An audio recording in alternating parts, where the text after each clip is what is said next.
Hola, ¿qué tal? Buenas tardes. Estamos nuevamente aquí en Radio Latino y hoy tenemos un invitado especial que yo les quiero contar una anécdota. La CEO de la estación me decía Sacal y yo no entendía el apellido, pero bueno, estamos hoy con Salomón Sacal, que es el presidente de la Asociación de Empresarios Mexicanos aquí en la Ciudad de México, muy joven, un hombre preparado y bueno, pues vamos a platicar a fondo, como dicen los especialistas del fútbol, a ver qué nos cuenta.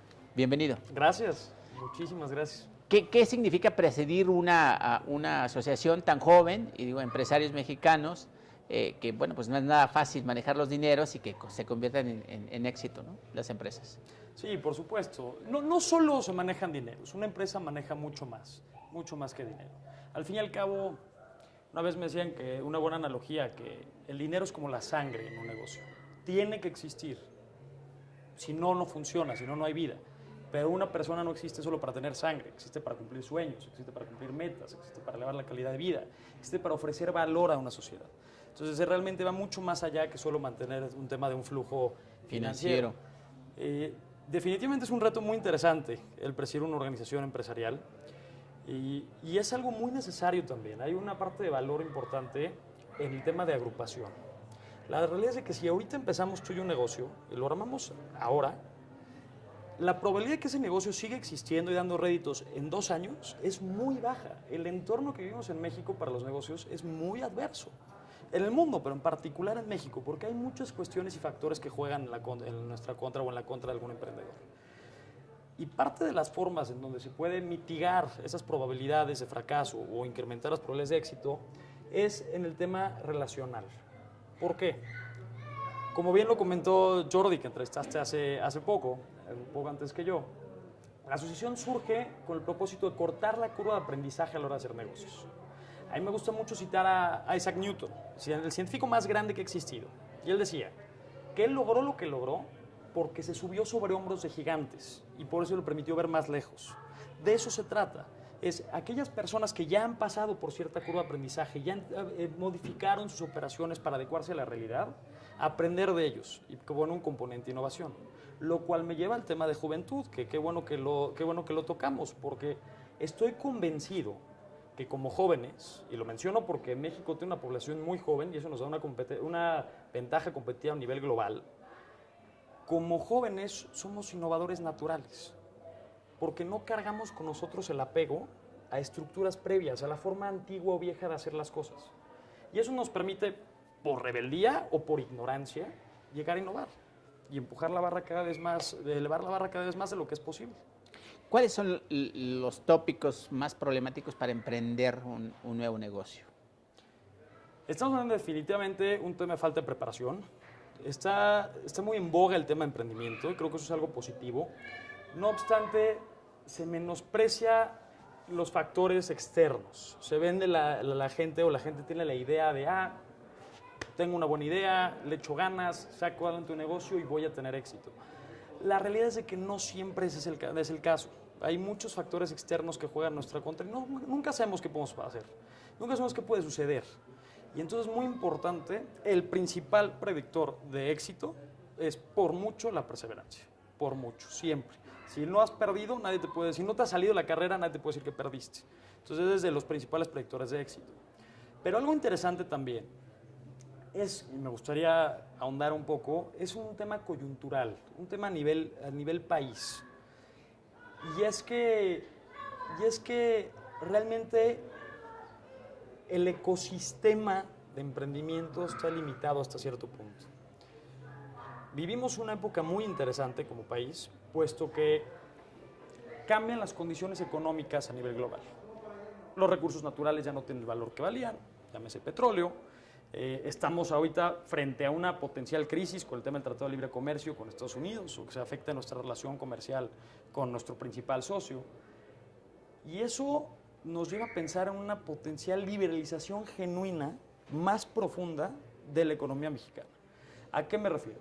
Existen varias barreras regulatorias hoy por hoy que inhiben el desarrollo de nuevos negocios, que inhiben el desarrollo de todo tipo de interacciones sociales. Comentando el tema de Estados Unidos, por poner un ejemplo. En Estados Unidos, llegas una persona a comprar algo de shopping y dice, oye, me gustó este saco, lo compra. con toda confianza y certeza, porque sabe que si regresa a su casa y no le gustó o no lo quedó bien, Puede regresar. regresa a la tienda, regresa el saco y le regresa el dinero. De la misma manera con un negocio. Si tú me dices, oye, yo puedo hacer más eficientes tus procesos en un 30%, cerramos el trato ahorita. Porque sé que si me quedas mal, hay un sistema, hay un entorno legal que me respalda claro. y resarce el daño. No es el caso de México. Por eso es de que en México hay una letarga para hacer negocios, porque se tiene que conocer, tiene que haber una confianza, dado que no confiamos en el entorno, en el marco legal, en el Estado de Derecho, que está hasta cierto punto vulnerado. Eso hace que tengamos que confiar el uno al otro de forma mucho más estrecha. Y eso hace mucho más lentos los procesos de negocios, los procesos comerciales, los procesos de la adoptación de la adopción de tecnologías nuevas. Y es un ciclo vicioso que, por otro lado, si logramos encontrar la manera de darle la vuelta, se lleva un ciclo virtuoso. Si tenemos una economía basada en la confianza, podemos destapar y desencadenar el potencial que tenemos en este país, que es descomunal. ¿Quiénes fracasan más, hombres o mujeres emprendedores? Algo muy interesante, porque definitivamente existen más obstáculos que tiene que pasar una mujer al ser emprendedora. Pero algo que he notado en mi experiencia es que aquellas mujeres que son capaces de pasar esos obstáculos llegan sumamente lejos, sumamente lejos. Cuando conoces a un hombre emprendedor, no sabes hasta dónde ha llegado, es la realidad. Pero si hay una mujer emprendedora, porque se filtra, sabes que ha pasado por cosas increíbles y sabes que puede ser muy exitosa, porque hay un autofiltro. Solo ves a aquellas mujeres emprendedoras que han sido muy exitosas porque lograron pasar esos obstáculos en un inicio. Habiendo dicho eso, sí es una lástima que existen obstáculos y hay un gran camino que recorrer para removerlos. Regresando al punto de cortar la curva de aprendizaje a la hora de hacer negocios. María Félix decía que el dinero no lo es todo, pero que bien quita los nervios, ¿no? Sí, por supuesto. Es muy importante el dinero. Hay un mito, y es otro tema que inhibe el desarrollo en México, que se trata de menospreciar el rol del dinero. Y no, la realidad es de que el dinero es muy importante. Inclusive hay estudios científicos que cuantifican el rol del dinero en la felicidad. Claro. Resulta que hasta cierto punto sí es importante en términos de tener unas necesidades básicas cubiertas. Claro. Una vez que tienes las necesidades básicas cubiertas, sí, definitivamente ya más dinero, menos dinero, Igual. ya no es tan importante. Pero es muy importante poder ofrecer una buena educación para tus hijos, por ejemplo, de despreocuparte de la renta, de la comida. Es tener esa seguridad lo que te permite no solo esa tranquilidad personal, sino además regresar a la sociedad, sino además pensar ideas innovadoras. Creo que ahí está la clave y es muy importante. Estaba leyendo recientemente un artículo que decía que era mejor rentar una casa a comprarla. Ustedes como empresarios, ¿qué visión tienen? Yo diría que es mejor comprarla. Ahí obviamente es un tema, depende de las necesidades y las circunstancias. Yo lo que ahondaría sería más que nada, más que intentar ofrecer algún tipo de consejo, es evaluar el costo-oportunidad. Siempre es unas cosas por otras. Entonces, si es el costo-oportunidad de comprar una casa o hacer un gasto tan fuerte como algo como eso, o una oportunidad de un negocio que puede redituar a largo plazo, probablemente sea eso la opción. Ahora, la mayoría de los casos de los activos más estables son los bienes raíces. Por supuesto. Pero con todo y todo, pues ya nos hemos topado con crisis en bienes raíces antes, entonces nunca se puede afirmar con No se certeza tiene nada. la varita mágica para decir este empresario en 2 años o en 3 años recupera su inversión. Dada la experiencia de ustedes que están aglutinados con empresarios de diversos ramos, ¿cuál es el periodo que pudieran recuperar la inversión un empresario, un emprendedor en este momento? Hay distintos Dependiendo tipos de obviamente negocios. del ramo al que se dediquen. Varía muy fuerte, como lo mencionaba anteriormente. Los negocios existen para cumplir ciertos sueños o ciertas aspiraciones. Entonces puede ser que el sueño sea un tema de flujo a corto plazo, puede ser que sea un tema trascendente a futuro. Varía, depende de la industria, varía, depende de las intenciones del emprendedor, la capacidad de liderazgo y los factores externos que le den vida útil al negocio. Según yo, los negocios hoy o son los bienes raíces, la alimentación, la comida, la vivienda y las rentas. Tú como experto. No, María, por supuesto, no podemos dejar de ahondar en el tema tecnológico. Claro. Estamos viendo una nueva revolución industrial. Y es una nueva revolución industrial que trae potenciales sin precedentes a países como México, que a países como el nuestro. Particularmente, por ejemplo, en el tema de inclusión financiera. Estamos hablando que vivimos en un país donde 73% de las personas no tienen acceso a crédito. ¿Cómo limita eso su capacidad de aportar a la sociedad? Es increíble. Entonces, con el tema que se escucha cada vez más, temas de fintech, temas de accesibilidad, de inclusión, podemos llegar a elevar la calidad de vida de una gran cantidad de personas. ¿Qué mayor legado, y creo que el potencial de la tecnología no tiene precedentes, que desobstaculizar el potencial humano, coartado por condición social, coartado por cuestiones culturales, coartado por ubicaciones geográficas? Y en ese momento que empiezas a desobstaculizar esos potenciales, estás incorporando a nuevas personas, nuevas mentes, nuevas ideas, no, porque no solo es a la fuerza laboral, es a aportar a la economía el conocimiento en el que vivimos hoy. Y eso tiene un valor intrínseco inclusive, porque estamos hablando de elevar la calidad de vida de las personas y eso nos beneficia a todos como sociedad. En México los bancos chiquitos, por decirlos así, Banco Azteca y Coppel, son los que han reclutado a los comerciantes, a los que no tienen la manera de comprobar que tienen ingresos, y son los grandes bancos los han relegado. Tú que tienes una financiera, ¿cómo seleccionas o cómo captas esos peces para que se vengan y confíen en que puedes darle un crédito y que puedan crecer? Ahí lo interesante, estamos buscando acabar con el tema de los créditos predatorios. No porque una persona no tenga un buen historial crediticio, significa que va a tener que pagar intereses del 500%. Es absurdo. El tema financiero se reduce a una asimetría de la información. Realmente, si tuviera que resumir todo lo que significan las finanzas, el tema de bancario, es que lo difícil nunca es prestar dinero. Lo difícil es que te paguen de regreso. Claro. Siempre. Y entonces, las instituciones financieras siempre han tenido ese dilema. Oye, si tú llegas y me pides dinero prestado, o yo te pido dinero prestado a ti, tú dices, pues es algo, como no lo conozco muy bien, no le voy a prestar. No, no es cierto. Lo conozco muy bien, sí le voy a prestar, ahí está. Pero si hay un desconocido, ¿no? Pues dices, la verdad no sé, mejor no me la juego, porque existe una gran probabilidad de que no me vaya a pagar. Jamás regrese. Entonces, por eso es que los bancos piden tantos documentos, piden comprobante de ingresos, antigüedad, historial, etcétera. Son maneras de intentar conocer a su cliente para ofrecer crédito. ¿Qué hacemos en Conlana? En Conlana, haciendo uso de tecnología de vanguardia propietaria, estamos hablando de Big Data, estamos hablando de Machine Learning, nos ha permitido conocer a fondo y predecir la intención de pago y la capacidad de pago de nuestros clientes. Entonces, lo único que pedimos para acceder a un crédito es una cuenta de banco para poder transferir los fondos y una cuenta de Facebook y una INE.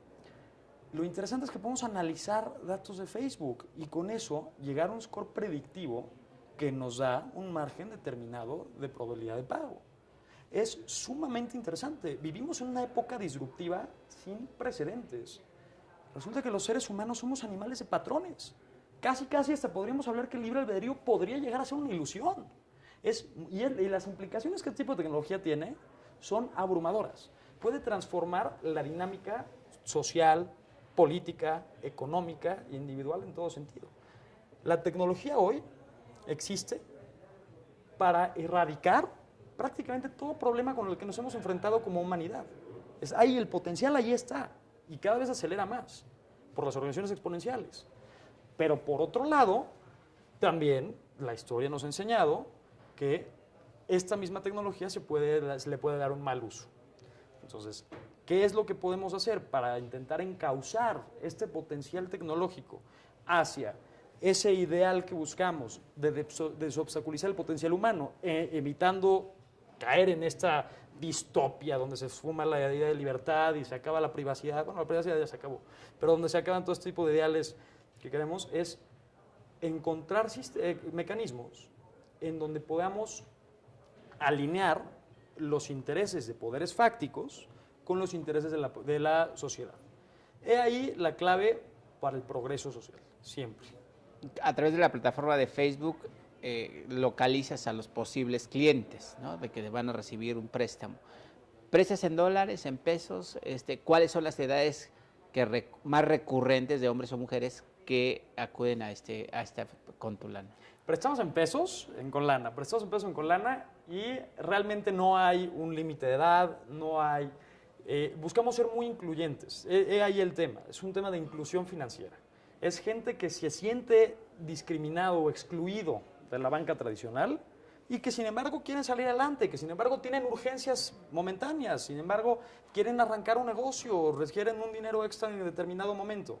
Algo de lo que nos jactamos mucho es el tema de la inmediatez, que es sumamente importante. Consistentemente nuestros clientes todo el tiempo lo que nos dicen es que lo que más les es importante es la inmediatez del dinero. En Conlana, una vez recibiendo la cuenta de Facebook y enlazándose con Facebook, en 10 minutos ya hacemos la dispersión y nuestros clientes disponen del dinero. Es un tema inmediato. Y los que invierten para un negocio nuevo, ¿cuáles son las ramas en las que se especializan? No sé, panaderías, pequeños restaurantes, farmacias, no sé.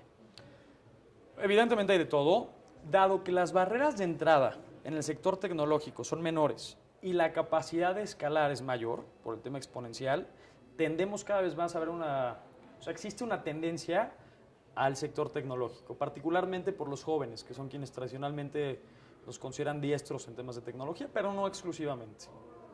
¿Cómo surge la idea esta de prestar lana, nada más con la plataforma de Facebook y por supuesto la cuenta bancaria? Bueno, ahí es un tema un poco más, una anécdota más personal, pero surge a raíz de la conciencia de la nueva revolución que estamos viviendo a nivel global.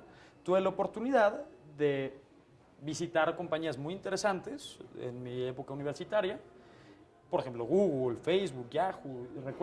Y recuerdo una vez haber visitado un corporativo que tenía un lago adentro del corporativo. Y dije, wow, cuando yo sea grande, yo quiero tener un lago en mi corporativo. Y luego visité una compañía que, en verdad, 2 sofás como esos no cabían en la oficina. Estamos hablando que era súper, súper chic. Había una persona, y esto me marcó muy fuerte, había una persona sentado en una caja. O sea, no tenía una silla, era una caja y estaba sentado con su laptop. Así todo. Reducido. Y estaban en negociaciones con otras corporaciones de Silicon Valley por cientos de millones de dólares. Yo cuando vi eso, y vi la que tenía el lago en el corporativo, que estaba pasando una mala racha financiera, dije, ¿cómo? Hay algo que no estoy entendiendo. Todo lo que yo creí que entendía, No estaba en ahí. realidad está incorrecto. O sea, y ahí es donde tienes que recalibrar y decir, no, a ver, yo pensé que sabía las cosas, pero no las sé, algo no entiendo. Y ahí fue donde de pronto me topo con todo este tema de tecnologías disruptivas, todo este tema de Big Data, todo este tema de la capacidad de predecir el comportamiento de los seres humanos. Y pasa el tiempo y me doy cuenta, y siempre he sido un ferviente creyente de que la tecnología tiene esa capacidad de desobstaculizar potenciales. Y me doy cuenta que uno de los problemas que tenemos en el país es el tema de inclusión financiera. Claro. Ese dato, lo dije rápido, pero es abrumador. 73% de las personas en México. ¿Cómo puede ser? O sea, ¿cómo puede salir adelante una sociedad donde excluyes un número tan fuerte? Y esto estamos hablando solo del tema financiero, porque hay N número de temas de exclusión en nuestro país. Y ahí es donde dices, bueno, ¿qué tal si aplicamos este tipo de tecnología, reduciendo esa asimetría de información de la que mencionaba anteriormente, para ofrecer crédito a quienes no han tenido acceso a este tipo de servicios? ¿Cómo te ves en 5 años con tu empresa? ¿Cómo ven 5 años con la empresa? Cada vez más grande, desarrollando nueva tecnología. ¿Con el lago dentro de tu corporativo? ¿Perdón? No, ya, es un sueño que abandoné desde hace muchos años. No, pero definitivamente siempre trabajando para desobstaculizar el potencial humano, tanto desde la Asociación de Empresarios Mexicanos, como desde Conlana, como desde cualquier otro tipo de oportunidades que se presenten y proyectos innovadores que salgan a futuro. Lo padre de la realidad es que, como decía Sun Tzu, las oportunidades se multiplican a la hora de tomarlas. Una puerta te abre 3, cada una de esas otras puertas te abre otras 3, y se va volviendo exponencial. Y eso es algo muy bonito de la naturaleza de la vida. Entonces, nunca sabes a dónde puede parar. Los grandes empresarios son filantrópicos, ¿es tu caso? No es un tema específicamente filantropía, es un tema que en realidad está conectado al tema de dar valor a otros. En el sentido más puro, eso es el emprendimiento. En el sentido más puro es ofrecer un valor. Si yo ofrezco un producto, un servicio, y alguien está dispuesto a pagar por él, es porque le estoy dando un beneficio. Ese es el mundo ideal. Y eso, hasta cierto punto, se limita por temas regulatorios, por temas fiscales, por muchos temas se ve limitado. Pero la realidad es de que siempre, de la forma más pura, el emprender nace de un deseo de aportar valor a la sociedad. Los millennials en México están como relegados, como que no creen en ellos, porque les dicen ninis, ¿no? Que no trabajan ni estudian, pero sin embargo son mentes muy potenciales y un mercado puro para explotar. Definitivamente, y no solo un mercado puro, también son gente con capacidad, son gente que, como lo mencionaba, no tienen el apego y el arraigo a esas estructuras previas, son innovadores. cada persona, cada millennial tiene un potencial que apenas estamos empezando a comprender como sociedad. Y se llega a crear un efecto multiplicador, porque al despertar estos potenciales, entre sí van haciendo sinergias. Hacen que 1 más 1 sea 3, o 5, o 10,000.